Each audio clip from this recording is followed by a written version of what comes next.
अस्सलाम वालेकुम, कैसे हैं आप सब लोग। आदिल अजीज़ खानज़ादा आपके अपने चैनल ताज़ा वेदर अपडेट से एक और वेदर की अहम तरीन अपडेट के साथ। इस वक्त जो लोग मुझे कराची समेत पाकिस्तान के जनूबी इलाकों से यानी कि सुबह सिंध से और बलूचिस्तान से देख रहे हैं, उन्होंने तो कमेंट करके बताना है कि आज दोपहर के बाद से, जैसा कि गुज़िश्ता रात मैंने प्रिडिक्ट किया था कि फ़र्स्ट हाफ़ के बाद यानी जब हम सेकंड हाफ में दाखिल होंगे तो मौसम में तब्दीली आना शुरू हो जाएगी। सेकंड हाफ से मुराद ये कि 12 बजे के बाद से दोपहर में गरज चमक के बादल बनना शुरू हुए हैं। बहुत से इलाकों के अंदर बारिश की इतलात मिल रही हैं। जो पाकिस्तान और ईरान का सरहदी इलाका है वहाँ पर रेत का तूफ़ान आया, बहुत ज़्यादा हद निगाह भी कम हो गई, दरख्त उखड़ गए और बहुत सी इमलाक को नुकसान पहुँचा है। इसी के साथ साथ अफसोसनाक खबर यह आ रही है कि बलूचिस्तान में जो बारिशों का सिलसिला शुरू हुआ, इसी दौरान आसमानी बिजली गिरने का एक वाक़या पेश आया। 2 अफराद इसमें जाँ बहक हुए हैं। इस वक्त कराची के आसमान पर बादल आना शुरू हो गए हैं। जिस वक्त ये वीडियो आपके लिए मैं रिकॉर्ड कर रहा हूँ, असर के बाद का वक्त है ये, और आप देख सकते हैं ये मंजर इस वक्त कराची के आसमान का है। और हो सकता है जब आप वीडियो देख रहे हो तो मगरिब के बाद का वक्त हो, उस वक्त की सिचुएशन भी आपको हम बताएंगे। लेकिन आप देख सकते हैं कि हाई लेवल और लो लेवल क्लाउड्स भी कराची में नज़र आ रहे हैं। थंबनेल में लिखा हुआ है कि ये जो तूफ़ान है वो सिंध की जानिब बढ़ना शुरू हो गया है। यानी कि ये जो रेत का तूफ़ान आया और मट्टी का तूफ़ान, आंधी चली है, काफ़ी कुछ इलाकों में बारिश हो रही है। मैंने गुज़िश्ता रात भी बताया था आपको कि बलूचिस्तान इसकी लपेट में पहले आएगा, दैन फिर सिंध की बारी होगी। और सिंध के वो इलाके जो इंटीरियर एरियाज हैं, गुज़िश्ता रात भी हम यही जिक्र कर रहे थे, वहाँ पर पहले बारिश का सिलसिला शुरू हो सकता है। अब जो लेटेस्ट सैटेलाइट इमेज है, जैसे कि आप देख सकते हैं, ये मेरे पास मंजर में ये आप देख रहे हैं किस तरह से ये बादल बढ़ रहे हैं। और सुबह सिंध के जो इंटीरियर एरियाज हैं वहाँ पर अगले चंद घंटों में बारिशों का सिलसिला शुरू हो सकता है, जिनमें हैदराबाद, लाड़काना और इसी के तरह से टंडो, जाम और इसी के इतराफ़ के इलाके, शहीद बेनज़ीराबाद, दादू, इवन कराची के जो मज़फ़ाती इलाके हैं, नूरियाबाद, बहरिया टाउन, M9 मोटरवे, यहाँ पर भी बारिश के कुछ चांसेस आज रात में नज़र आ रहे हैं अगले चंद घंटों के अंदर। और इसी तरह से कल इतवार के रोज़ कराची में दरमियानी शिद्दत की बारिश के चांसेस ज़ाहिर किए गए हैं। एक जो ख़बर चल रही है मेन स्ट्रीम मीडिया पर कि कराची में तेज़ बारिश का इम्कान है, तो मैं आपको बता दूं कि कल जो बारिश कराची में यानी कि हफ्ते के रोज़ हो सकती है, वो कुछ कुछ इलाकों में एट अ टाइम तेज़ हो सकती है। लेकिन ओवरऑल अगर पूरे शहर की बात कर ली जाए तो दरमियानी शिद्दत या फिर स्लाइट हैवी शिद्दत की बारिश हो सकती है कुछ टाइम के लिए।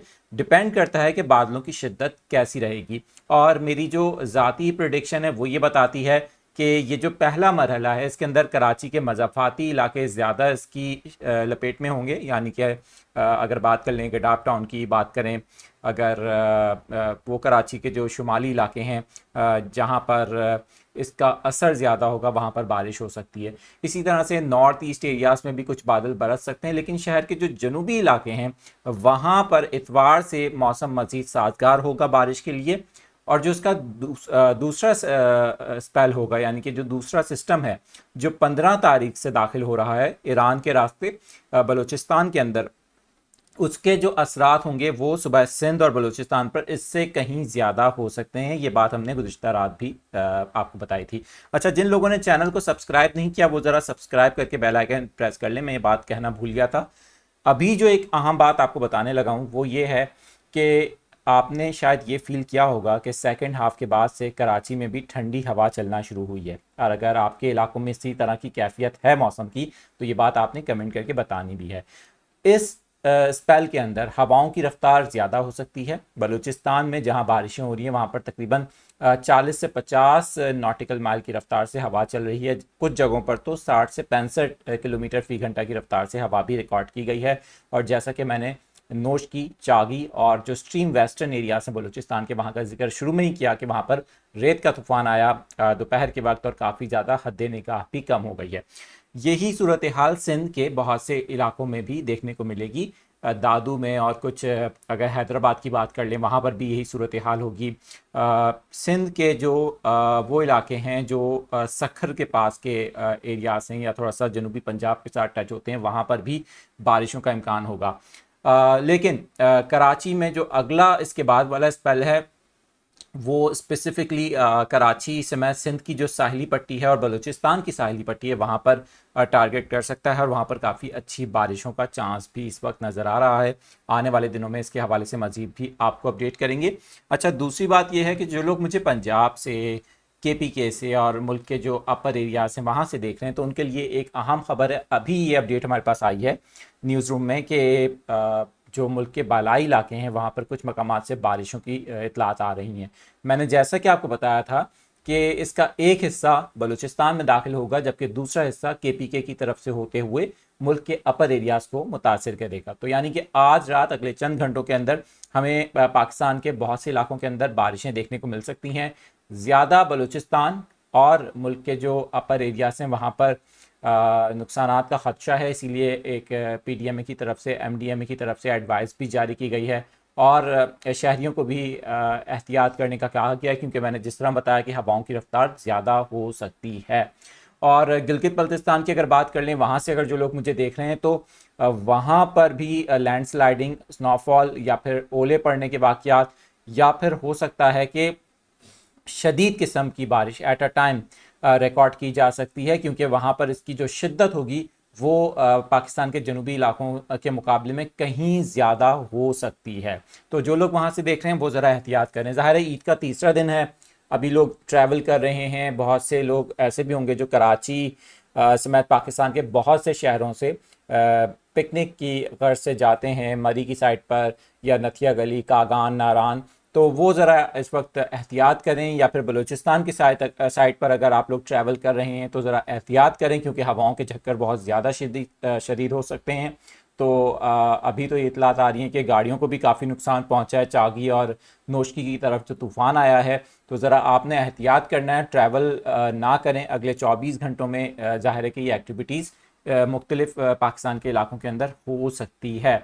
इसके साथ साथ मैं यहाँ पर एक और बात भी कहना चाहूँगा कि गर्मी की जो शिद्दत है वो इस पूरे पीरियड के अंदर थोड़ी कम रहेगी। ख़ास तौर पे आज शाम से अब हम देख रहे हैं कि कराची में ठंडी हवाएं चल रही हैं। इसी तरह से सिंध के बहुत से इलाकों में जहां बारिश हो सकती है, आज रात वहां पर भी मौसम में कुछ बेहतरी आएगी, मौसम खुशगवार हो जाएगा। बलूचिस्तान में भी और बाकी पाकिस्तान के जो इलाके हैं वहां पर एज सच कोई हीट वेव का इम्कान 20 अप्रैल तक नहीं होगा।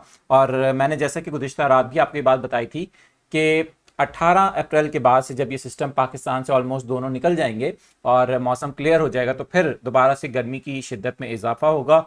और इस बार इम्कान यही जाहिर किया जा रहा है कि गर्मी की शिद्दत बढ़ेगी, टेम्परेचर ज़्यादा बढ़ सकते हैं और अप्रैल से लेकर जून तक किसी वक्त में हीट वेव के चांसेस तब नज़र आ रहे हैं।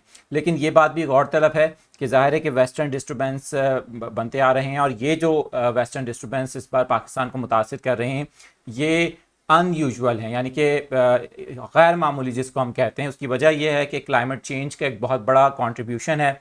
और इस खत्ते पर, ना सिर्फ इस खत्ते बल्कि अगर आप सऊदी अरब की मिसाल ले लें, अगर आप बाकी खलीजी ममालिक की बात करें, ईरान की, इराक की बात करें, तो वहाँ पर भी कोई ऐसी सूरत हाल हमें देखने को मिल रही है इस साल के अंदर भी, जहाँ पर शदीद किस्म की बारिशें हमने देखी हैं इन्हीं मगरबी हवाओं के सिलसिलों के बायस।